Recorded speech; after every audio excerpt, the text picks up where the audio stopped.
Hello friends, मैं नितेश प्रधान from LabView Training. Today I am going to teach you how to create a array. मैं आज आप लोग को बताऊंगा कि एक array कैसे बनाया जाता है. So let's start to make array. Okay, open your LabView. ये LabView का मेन विंडो है. यहाँ से हम LabView को स्टार्ट करते हैं. ओके, अगर मुझे LabView में front panel and block diagram open करना है तो मैं फाइल पे क्लिक करूँगा and view new VI open करूँगा. Okay, this is my front panel and this is my block diagram. whenever we right click in block diagram, it's automatically open a function palette and this one is the front panel. Whenever I right click in function palette, it's open a control palette. Block diagram पे right click करने पे function palette और control palette front panel पे right click करने से control palette. Okay, अब इन्हें right और लेफ्ट साइड में अलाइन करना है मुझे, तो इसके लिए मैं प्रेस करूँगा कंट्रोल T. ओके, अब राइट क्लिक कीजिए फ्रंट पैनल पे और आइए सर्च कीजिए array and matrix terminal. Array और matrix control palette. Okay, right click and come to the array and matrix front panel और यहाँ से एक एरे लेके प्लेस कीजिए. ये एरे लेके जब आप प्लेस करेंगे तो आपको ब्लॉक डायग्राम में सेम एक एरे टर्मिनल मिल जाएगा. ये एरे टर्मिनल अभी ब्लैक कलर का है और ये केवल एक एरे है. अभी तक इस एरे का कोई प्रॉपर्टी डिसाइड नहीं किया गया है, केवल ये एक एरे है. जैसे ही इसमें मैं किसी प्रकार का डेटा स्ट्रक्चर डालूँगा तो मैं जैसे जिस प्रकार का डेटा स्ट्रक्चर डालूँगा ये एरे उसी प्रकार का चेंज हो जाएगा. ये एरे चेंज हो जाएगा डेटा स्ट्रक्चर के अकॉर्डिंग. ओके, ये समझने के लिए हम इस एरे को कॉपी और पेस्ट करते हैं, सेम एरे बनाते हैं. तो मैं एक दूसरा सेम एरे ले लिया और एक और एरे ले लिया. ये देखिए, ये मेरे 3 एरे हैं.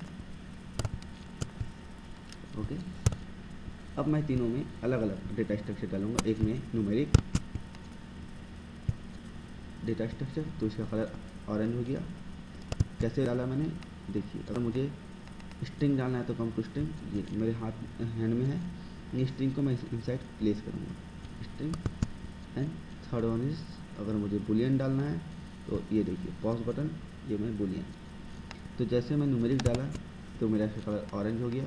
जैसे मैंने इस पर बुलियन डाला मेरा कलर ग्रीन हो गया और स्ट्रिंग डालने पे कलर पिंक हो गया. ओके, ये अब डेटा स्ट्रक्चर के ऊपर डिपेंड करता है. अगर ये सभी मेरे अभी तक 1 डायमेंशन डेटा है. क्यों ऐसे पता मुझे 1 डायमेंशन डेटा है? ये क्योंकि यहाँ पर ये जो दिख रहा है दिस इज इंडेक्स और this is for array with element. ये एलिमेंट है और ये एरे है. This is my index. ये स्टार्ट होता है ऑलवेज 0 से. कभी भी इंडेक्स -1 नहीं होता. इंडेक्स कभी -1 नहीं होता. इंडेक्स देखिए, इसके नीचे प्रेस कर रहा हूँ, इंडेक्स कभी -1 नहीं होता. इंडेक्स स्टार्ट होता है 0 से. इंडेक्स का मतलब ये है कि यहाँ से एरे स्टार्ट होगा. एरे का जो सबसे पहला वैल्यू आएगा उसकी इंडेक्सिंग 0 होगी. इंडेक्सिंग को आप ऐसे समझ सकते हैं कि अगर आप एक बड़े से कंपाउंड में रहते हैं तो जैसे घर की नंबरिंग की जाती है तो घर की नंबरिंग 0 से स्टार्ट होती है. -1 तो किसी का घर होगा नहीं. जैसे -1 किसी का घर नहीं होता वैसे ही, या किसी का एड्रेस नहीं हो सकता, किसी की भी एड्रेस की नंबरिंग चालू करेंगे 0 से, वैसे इंडेक्स एड्रेसिंग होता है, एड्रेस. और ये एक इंडेक्स है. इंडेक्स स्टार्ट होता है कहाँ से? 0 से. ओके, एरे को चाहे तो आप ये आउटसाइड में देखिए बड़े ब्लॉक्स दिख रहा है, इनसाइड में स्मॉल ब्लॉक्स. अगर मैं इस बड़े ब्लॉक्स को पकड़ के ऊपर अप टू डाउन अगर ड्रैग करूँगा तो ये मेरे लिए 1 dimension open up to down कर देगा. अगर मैं इसे लेफ़्ट टू राइट से ड्रैग करता हूँ तो मेरे ये हॉरिजॉन्टल करेगा. ये मेरे लिए वर्टिकल जनरेट कर दिया, ये हॉरिजॉन्टल. अगर मैं इसे भी ड्रैग करना चाहूँ तो ये. अब एरे जिस प्रॉपर्टी के होता है आउटपुट भी ऑटोमेटिकली उसी प्रॉपर्टी का आता है. जैसे कि अगर मुझे इसका एरे नहीं पता और एरे ड्रॉ करना है तो इस नोट पे आइए, राइट क्लिक कीजिए और create indicator. Right click create indicator. Okay, right click create indicator. फिर से देखिए, ये जैसा एरे है सेम प्रॉपर्टी का एरे। ऐसा नहीं होगा कभी भी कि आपका array indicator array control numeric है तो एरे इंडिकेटर स्ट्रिंग होगा। एरे कंट्रोल जिस टाइप का होगा एरे इंडिकेटर उसी का जस्ट अपोजिट साइड टाइप होगा, लेकिन डेटा स्ट्रक्चर सेम होगा। ये एरे का, ये इसका स्ट्रिंग एरे है। Come right click in the node and create a indicator. Let's see, this is a indicator. और ये कैसा है, ये जस्ट इसका अपोजिट है। अपोजिट है, यहाँ पर वाइट बैकग्राउंड होगा लेकिन यहाँ पर ग्रे बैकग्राउंड है। यहाँ पर वाइट बैकग्राउंड, अगर मैं कुछ यहाँ पर टाइप कर देता हूँ ABC, तो ये वाइट बैकग्राउंड है जबकि ग्रे बैकग्राउंड है। Okay okay. और जैसे this one is what, this one is what, this one is array, Boolean array. तो ये जैसे होगा इसका आउटपुट सेम क्या होगा, अपोजिट।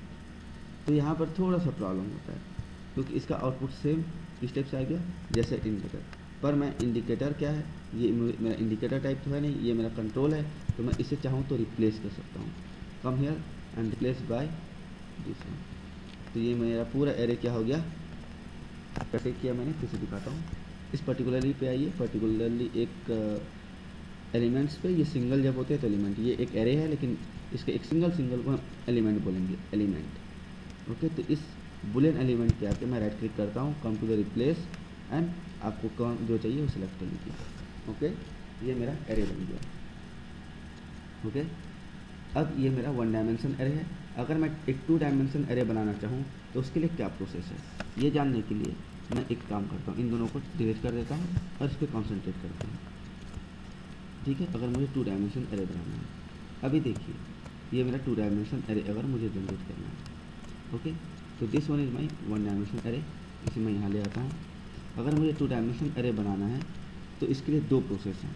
फर्स्ट प्रोसेस, इसे मैं यहाँ से ड्रैग करूँगा तो इसके 2 कितने हो जाएंगे, अब इंडेक्स 2 हो जाएंगे। क्यों, एक रो के लिए और दूसरा कॉलम के लिए। इससे पहले क्या था, इसमें क्या है, केवल और केवल क्या था, इसमें ना रो था ना कॉलम था, केवल एक ही एरे, चाहे उसे हॉरिजॉन्टल या वर्टिकल। पर इसमें एक रो हो सकता है और एक कॉलम होना है, एक रो और एक कॉलम।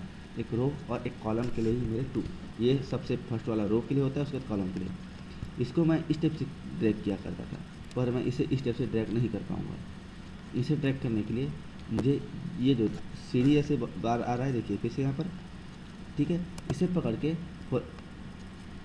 डायगोनली ड्रैग करना है। अब देखिए ये जो मेरा एरे है, ये मेरा 2 डायमेंशन एरे है और ये 2 डायमेंशन एरे का साइज कैसा है, ये रो है और ये कॉलम है, ये रो है ये कॉलम। जैसे ही मैंने यहाँ पर 2 डायमेंशन एरे बनाया, इनके बीच में क्या आ गया, ब्रोकन वायर। अब ये ब्रोकन वायर क्या है, रन बटन को क्लिक करने पर क्या पता चलेगा, देखिए you have connect to array of different dimension. Okay, यहाँ पर बता रहा है क्या कि the dimension of array is 2, the dimension of array 4 is 1। तो डायमेंशन ऑफ एरे, ये डायमेंशन का एरे 2 है और इस 4A मतलब कि एरे 4 का डायमेंशन 1 है। Okay, close. तो अब मुझे या तो इसे भी 2D एरे बनाना पड़ेगा ऐसे ड्रैग करके। ओके, या फिर मैं इसे एक और तरीके से 2D एरे बना सकता हूँ। यहाँ पर मैं आता हूँ और मैं इसके प्रॉपर्टी में आता हूँ। प्रॉपर्टीज़ में आने के बाद अभी प्रॉपर्टी ओपन होगा। प्रॉपर्टी के ओपन होने के बाद मैं यहाँ पर देखता हूँ कहीं पर मुझे डायमेंशन दिखाई दे रहा है क्या। ओके ओके, आगे और चलते हैं। ओके, कहीं पर डायमेंशन दिखाई दिया। ओके, यहाँ मुझे कहीं भी डायमेंशन दिखाई नहीं दे रहा है। ओके, तो मैं इस पे टारगेट करता हूँ, इस एरे की प्रॉपर्टी पे। अब एरे प्रॉपर्टी पे देखते हैं। एरे की प्रॉपर्टी पे क्या है, ये दिखाई दे रहा कुछ साइज 1 डायमेंशन दिखाई दिया। अब यहाँ पर देखते हैं इसे 2, तो एरे की साइज 2 डायमेंशन। ओके, इस प्रकार से हम 1D एंड 2D एरे बनाते हैं। इस प्रकार से हम 1 dimension and 2 dimension array draw करते हैं। Thank you for watching this video.